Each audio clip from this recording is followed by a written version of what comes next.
Welcome to episode 1 of Chatter at the Bit. Horsemen, horsemen, horsemen. So, in our last episode, we were talking about how I like to group people into 4 different groups of what I call horse people. And it's kind of funny because throughout the years, I've traveled all over North America with the horses, not just standardbreds, but other breeds too. And I'm always amazed on, there's always one where you sit there and you don't know if you're astounded, amazed, or sickened. And those are 3 that shouldn't be going together. But I digress as we go further. Okay, I believe there are 4 types of horsemen. Now, the first one is the true horseman, just the all-round guy. This is the horseman when you walk into his barn and all the horses have their heads out, their ears are up, the horses are happy. He doesn't use gimmicks. He's pretty simplistic, knowledgeable. The horses are well broked, well mannered. He's willing to discuss whatever question you might have, and he's willing to show you where and what that might be going on with your horse. They're the type that, can cite the breeding to where they're specific. They do sales, they do showing, they do performance. They have this natural talent that just kind of wows you. In the riding horses, it's that one horseman that can get up on a new horse and ride it for 10 minutes and get off and say, yeah, this is what needs to be done. This is where you need work. Not, blah, blah, blah, you're doing this wrong, you're doing that wrong. It's like, okay, this is where we can improve. And in the race horses, especially the standardbreds, it's the one person that you can jump on behind and they can jog out a couple miles, come in and say, okay, we need to change shoes, we need to tighten up the hobbles, we need to loosen the check. And it's just, their raw ability is just, it's natural. It's not something read in a book. It's not something that can be seconded by anybody. And I remember when I was maybe, I'd say about 10 years old, and I met my first, what I will call, true horsewoman to be exact. And it was like maybe 8, 10. And we're at the racetrack, and it was kind of one of those things, and my dad had to stop in and see a girl about a horse, let's say. And it was a nice farm, it was an old bank barn, and a couple of horses running around out in the field, and I kind of went, okay.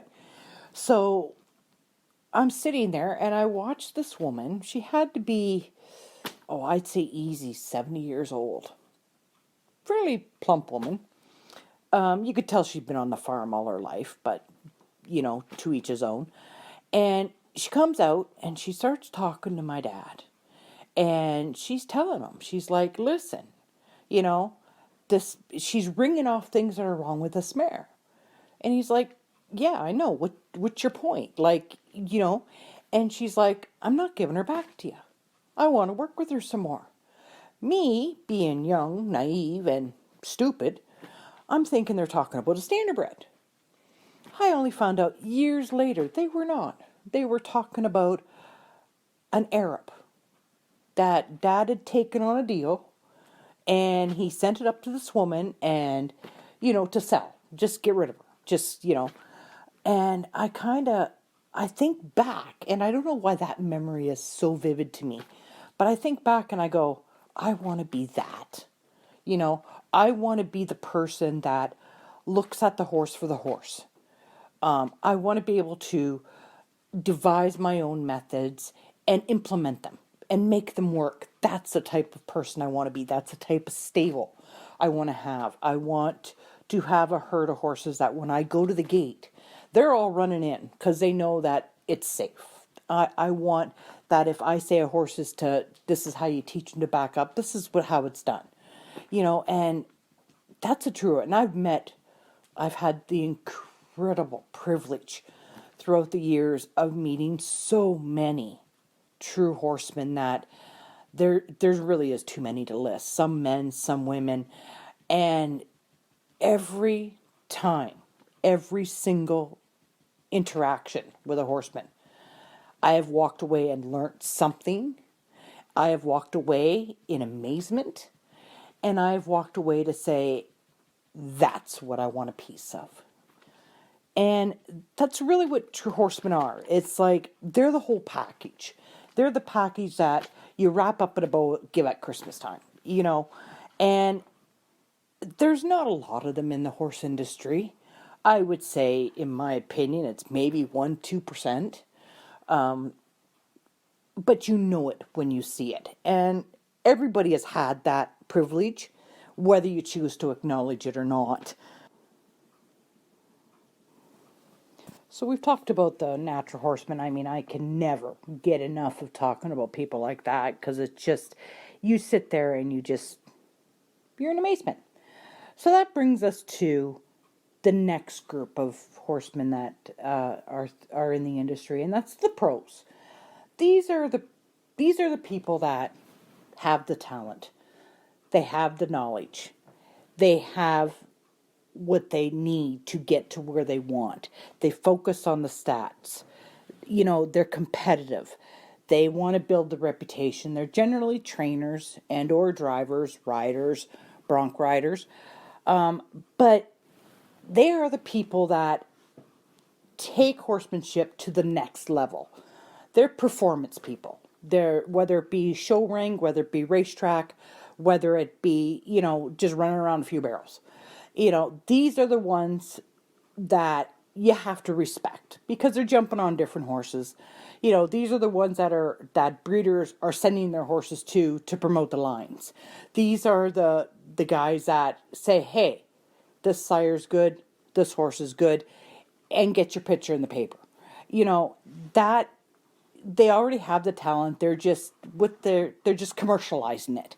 They are horsemen. They are talented. Well, some can be dicks too, but you get that in anything, but they have commercialized their field. They have said, hey, I'm going to do this and I'm going to do the best at it. And when you're the best at it, nobody says shit to you.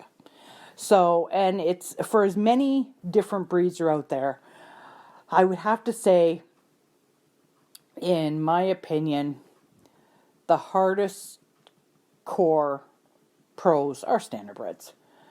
I mean, the knowledge that they have to keep a horse racing, of knowledge of vet work, of lameness, of shoeing, of aerodynamics, of equipment. It is literally something that you sit down at night and you're like a chemist. Not really a chemist. You're like, a mechanic that you're sitting doing this.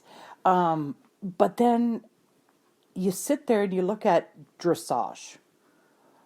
Holy crap. Never done dressage in my life. Wouldn't even attempt it. But you watch a dressage show and the stoic, the maneuvers, the unison to the horse is completely spellbinding.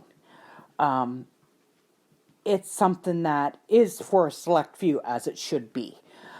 And then you have your Western people. You have your reiners. You have your barrel racers. I've done barrels once in my life, and I'll tell you one thing, it scared the crap out of me. I'm not that brave. But yet, I'll get behind a 1,000-pound horse and go a mile in 2 minutes. But those are the people that enjoy the thrill, and they want to take their horse along with it. And there's nothing wrong with that at all, in my opinion. Like, these are the people that want the thrill of the game, but still respect the horse. And there's a lot of them out there. And when you meet a pro and you don't smile, you're made of stone, man. That's simple as that.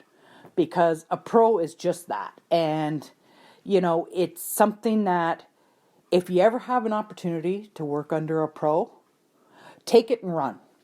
Because the learning opportunities is something that'll stay with you for the rest of your life. And that's the pros. I have the highest respect for pro horse people. And the next one we have, this is the one I think is just cute. My third group is the weekenders. And you kind of sit there and go, okay, now these are people that we need in the industry. And why? Because of the enthusiasm and the love and the respect. These are people that are paying $600-700 board for their horse that is probably some grade, nothing at all, but it's cute as hell to them. And these are the ones that are hauling these horses out to the show because they're proud. And they're the type of people who, expect their barn to look after their horse per se, but they want to learn. They're pretty quick to get in there and jump into cleaning out a stall, scrubbing out a water bucket, asking, well, why is my horse getting this feed? Like, what does it mean?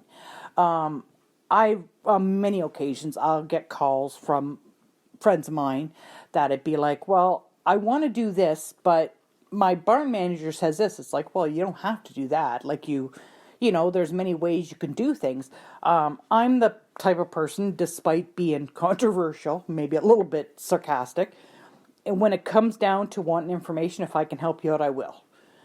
And the weekenders are the ones I like to help the most, because they're the ones that, if their horse comes to them at the gate in the field, that is a reason to take a selfie, and we're happy, but don't understand why. They just know that their baby came to them. Whereas we're sitting back going, that's because he trusts you. They're the ones that are making the cute faces. And the industry needs weekenders, because that's where the excitement comes from. Because when you meet a weekender, and I know a few, I have one that actually has a horse I bred, and is her excitement and love is like a virus. You have nothing to do but smile, and they're doing the best they can with what they have, but they're loving it. And anybody who is that passionate and love their horses and the industry that much, is infectious. And any true horseman or pro will take a weekender and say, come on, let's take a trip. Let me give you a hand. Because that's what you want to put your time in on. You want to put your time in on something that's going to actually be appreciated. And that's what the weekenders do. And it's not just in kids. People say, oh, no, it's not in kids. I know one lady I met years ago. I may be a little old, but she was 61 years old. And she came to me to buy a horse. And I kind of went, this was one of my true experiences with a weekender. And I had a couple for sale. I was just kind of bopping around. And she said to me, she goes, I hear you have a horse for sale. I said, well, I have a few of them for sale. Everything has a price tag. Me being, thinking I was dealing with a horse person. And she goes, that one's pretty. And I kind of had to take a step back. And I kind of went, what? Because it could very much caught me off guard. She goes, well, that one's pretty. And I looked at her and I said, do you know anything about horses? And she goes, no. I go, do you know how to ride? She goes, no. And I said, then why don't we try, let's get you some lessons and maybe do a little bit of a part board. And, nope. She says, and I never forget the way she said this. She's sitting right there. She had her cowboy boots on and her cowboy hat. And she goes, listen. She says, I'm 61 years old. I've lived my damn life. She goes, now it's time for me to do what I damn well want. She goes, and I want to be a cowboy. And I kind of went, alrighty then, let's rock. So she didn't buy a horse from me, but I did send her to somebody that I knew would give her a horse that she could learn on. I had nothing that that I would trust with somebody with that less of experience. And in the horse business, you got to have integrity. So she called me up about a year later, and I was going through a kind of a tough time in my life, and she goes, "Do you remember me?" And I am a person that is terrible with names. It's almost comical. And I said, "I don't recognize the name." She goes, "I came to buy a horse off you, and you told me no." I went, "Oh." I said, "You're ringing a bell, clear now?" And she goes, "I want to thank you." She goes, "I want to tell you what you did for me that day." And I was like, "Okay." And I'm not one to be in front of the camera or on a pedestal. I'm kind of a in behind the scenes type of person. And she goes, "I just finished my first show today." I said, "That's wonderful." She goes, "I got a ribbon." I said, "That's wonderful." She goes, "No." She goes, "It's not wonderful." She goes, "It's fantastic." She goes, 2 months before I came to see you, I lost my husband. She goes, "We had been together since we were 14 years old." She goes, "I didn't know what to do. We'd always wanted to go for a horseback ride, and we never got the chance, with life and kids." And it was like, holy shit. And she goes, "And when you sent me away," she goes, "I was heartbroken." She goes, "And then I found Gus." And my response was, "Who the hell's Gus?" She goes, "Gus is my pony." I went, "All right." So I kind of got a bit curious here, and I kind of went, "What is Gus?" Gus was an 18-year-old Clyde Cross. In my opinion, I wouldn't have it in my barn. That he was just a plain bay. He had a big white blaze. And he was about 16 hands high, and he loved her. I went over and I went, holy crap. Like this big galoot, he was done with lessons. He'd been there, done it. And, he was what she needed. He wasn't the prettiest horse in the pack. Hell, he wasn't even the fastest. He might have been the fattest. But to see the two of them, you kind of sit back and you go, that's a weekender. That's what our industry needs. It's save the accuracy to the other people. Let's take the people that just get excited, and never forget her. So it just kind of was like, I can go with that. So it still to this day puts a smile on my face. And that leads us to where I just laugh. We got the horse people. I say that, and everybody's kind of going, oh my God. I say that because everything that comes out of their mouth is ridiculous. These are people who generally ride the most expensive horses. They read a lot of books. They take whatever is seen on the internet as fact. They always reference trainers. It's like, well, I went to here and seen this trainer. And I mean, to each his own on that. That's okay. But as horses will teach you, you can go to 15 different trainers. And a horse will prove you wrong. And it's always the horse's fault. It's like, this is what, it's the people where they're putting winter turnout sheets, polos, and bell boosts on the horse in the middle of summer. And you're kind of going, dumbass. Now, they're the people that will, what on the internet will also call keyboard warriors. That'll say, well, your horse isn't doing this right. Okay, you're passing that judgment on what? And then when you question them or you challenge them, they immediately become mad because how dare you talk to me like that? They're entitled, they're arrogant, but yet can't defend their position. And I'm all about, I'll sit and discuss absolutely anything when it comes to horse. I'll discuss it venomously. And, I'm also the type of person that if you can't defend your position, you don't know shit. Maybe that's harsh on my part. You might have me there. But the horse people are the ones that do as they're told. They don't have a clue why they're doing it. They don't have a clue whether it benefits a horse. These are the ones that are running around with a whip out in the field to try and catch the horse. These are the ones that won't put a chain over a horse's nose because it's cruel and inhumane, but yet we'll let the horse run all over them. These are the ones that can't get the horse on the trail or at a show, and because it's the horse's fault, because he's stressed. These are the ones that generally try to very much humanize horses. And there are so many of them around. There's too many to count. That's what I love about standardbreds, because you don't get a whole lot of horse people in standardbreds, because you don't make any money if you're a horse person. It's real simple. But you see it a lot in the Western pleasure, simply because it's an easy thing. So like these, like a real horseman your show circuit maybe in Ontario is maybe 5, 10, maybe 15 shows a year. And they'll pull them out of the field, they'll run a few barrels with them, do 4 or 5 classes with them, won't have a pail of water for them, won't take them out for a pee, and then wonder why their horse colics. This is a person that will run to the vet for absolutely everything, because that's the only one that needs, over the years, I just don't have a tolerance for them anymore.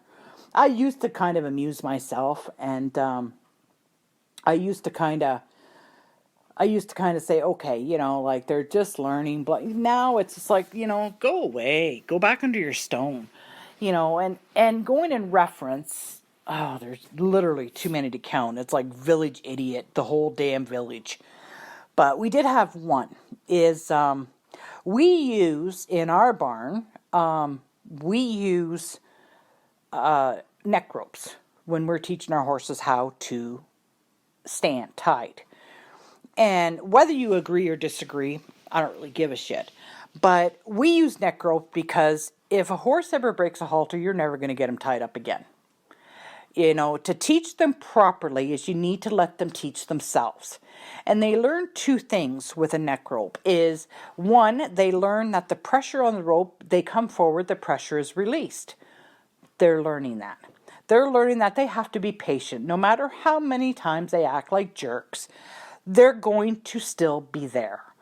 And I am very simplistic in how I train our horses, because I let them be horses. But I let them teach themselves, because let's face it, I'm not going to push around a 1,000-pound horse, and nor am I going to try. But, I digress. So we go back, and it's, I was talking to this one girl. We're at some, I'm not a very social person, but I actually was out at something. And this girl, we're talking about neck ropes, and the girl was asking me, a friend of mine was asking me, well, how would you make one? I said, well, it's just a rope. And I said, you want to make sure it's a fairly thick cotton rope so it doesn't burn or anything. I said, and this girl, she wasn't even in our conversation. And she wheels around, and I'll never forget, she's got these bright pink cowboy boots on. And I remember looking down going, what the? Okay. So, and she goes, how dare you abuse your animal like that? I was like, what? And she goes, that's abuse.